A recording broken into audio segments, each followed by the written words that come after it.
Hi all, this is Tuesday evening. ഡിന്നറിന് non veg ഒന്നും ഇല്ലായിരുന്നു, നാളത്തേക്കും ഇല്ല. അങ്ങനെ കുറച്ച് ചിക്കൻ മേടിച്ചു. ഞാനന്ന് 3 കുർത്ത കാണിച്ചതിൻ്റെ കൂട്ടത്തിൽ ഇതെനിക്ക് ചേരുന്നില്ല എന്നാരോ പറഞ്ഞു. ഒന്ന് സൂക്ഷിച്ച് നോക്കിയേ, ഇപ്പം ചേരുന്നില്ലേ? എൻ്റെ ഒരു ആശ്വാസത്തിന് അങ്ങ് ചേരുന്നുണ്ടെന്ന് പറ. എന്നാൽ പിന്നെ നമുക്കിനി ആ ചിക്കൻ അങ്ങോട്ട് കഴുകി ഊറ്റാൻ വെക്കാം.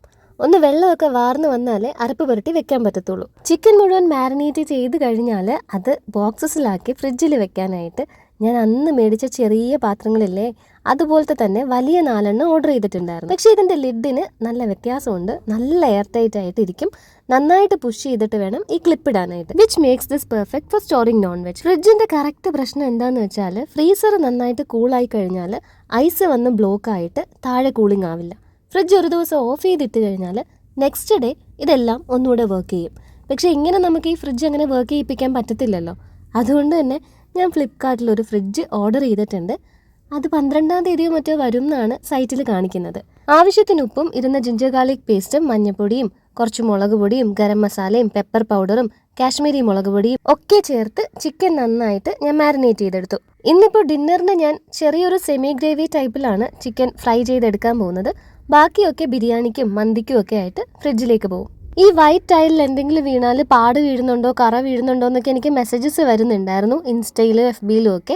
നമ്മുടെ ബ്ലാക്ക് ടൈലിൽ വീഴുമ്പോൾ തുടച്ചാൽ അങ്ങ് പോവില്ലേ, അതേ കണക്ക് തന്നെ ഇതിലും പോവും. ഇനി ഇൻ കേസ് റിമൂവബിൾ അല്ലാത്ത എന്തെങ്കിലും ഒരു ഡാർക്ക് സ്റ്റെയിൻ പിടിക്കുവാണെങ്കിൽ ഒരു ഇത്തിരി നെയിൽ പോളിഷ് സ്പഞ്ചിലെടുത്തിട്ട് ഒന്ന് തൂക്കേ വേണ്ടുള്ളൂ, അതങ്ങ് പോവും.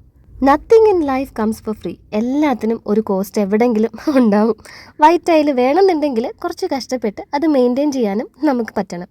ഇനി എൻ്റെ സ്പെഷ്യൽ ചിക്കൻ ഫ്രൈയിലേക്ക് കടക്കാൻ കുറച്ച് കാന്താരി മുളകും മല്ലിയിലയും ഒക്കെ കൂടി കല്ലിലൊന്ന് അരച്ചെടുക്കണം. അപ്പോഴേക്ക് വന്നു ഫ്രെയിമിൽ എപ്പോഴും വരാറുള്ള ഒരേ ഒരു ഈച്ച. മിൻസ് ലീവ്സ് ഞാൻ ഒന്നിനും ചേർക്കാറില്ല. എനിക്ക് ഇതുവരെ അതിൻ്റെ ടേസ്റ്റിനോട് പൊരുത്തപ്പെടാൻ പറ്റിയിട്ടില്ല. ചതച്ചെടുത്ത ഗ്രീൻ പേസ്റ്റും ചില്ലി ഫ്ലേക്സും കൂടെ ചേർത്ത് ഇത്തിരി ലെമണും കൂടെ സ്ക്വീസ് ചെയ്തിട്ട് ഒരു 5 മിനിറ്റ് റെസ്റ്റ് ചെയ്യാൻ വെച്ചാൽ നമുക്ക് ഈ ചിക്കൻ ഫ്രൈ ചെയ്തെടുക്കാം. ചപ്പാത്തിക്കുള്ള പാനും ഞാൻ അപ്പുറത്ത് വെച്ചിട്ടുണ്ട്. സൈഡ് ബൈ സൈഡായിട്ട് ചപ്പാത്തിയും കൂടെ ചുട്ടെടുക്കാം.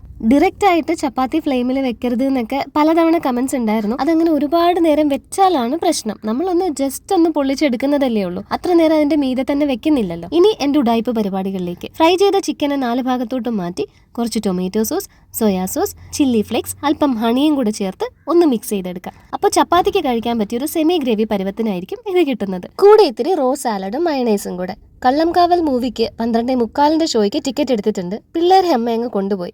ആ തക്കത്തിന് ഒരു ഹൊറർ പടം കാണാമെന്ന് ഞങ്ങളും വിചാരിച്ചു. അപ്പോൾ നാളെ കാണാം.